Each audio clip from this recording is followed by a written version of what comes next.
Well, howdy there, Internet people. It's Belle again. So today, we're going to talk about Trump's gift not being a gift.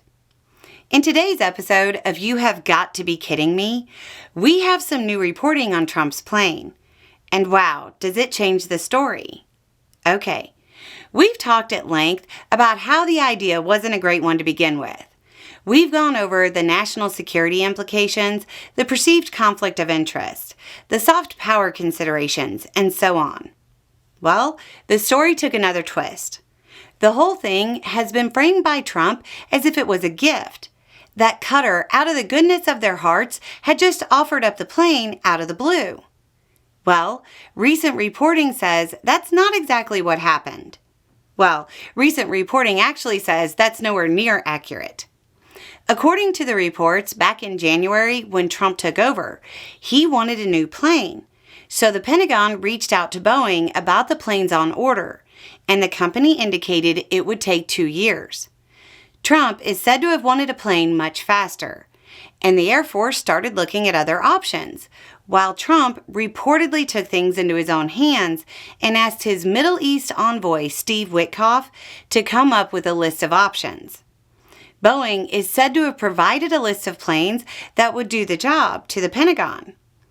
The Palace in the Sky was reportedly on that list, and once the Pentagon found out, the White House approved. Well, Witkoff supposedly aided the initial conversation, and the Pentagon offered to buy it. Now, there is a bit of a discrepancy here in the reporting. One of the sources seems to remember the Pentagon wanting to lease it. Oh, and just as a funny aside, it's reportedly not a $400 million plane because they used a depreciated value in the negotiations. So here's the thing. Their prime minister said something last week that kind of sounded like he was trying not to contradict Trump, but it didn't make sense. It makes a whole lot more sense with the new reporting. Quote, "This is a very simple government-to-government dealing when Ministry of Defense and Department of Defense are still exchanging the possibility of transferring one of our 747-8s to be used as Air Force One, and it's still under the legal review." Imagine this reporting being accurate, and you're them. You get contacted about an old plane, enter talks to sell it or lease it. Even reportedly let Trump tour it back in February. And then from out of nowhere, Trump says you're giving them the plane and creates the elaborate story to go along with it.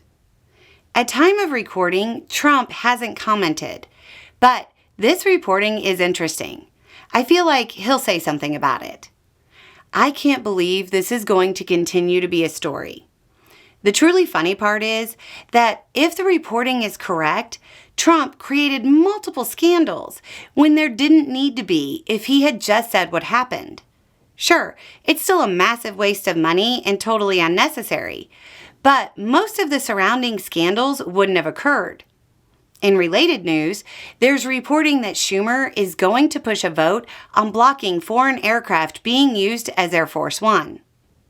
Just as an aside, do you really think the guy who reportedly can't close on a lease or purchase of a plane in months was going to be able to close 90 trade deals in 90 days? Anyway, it's just a thought. Y'all have a good day.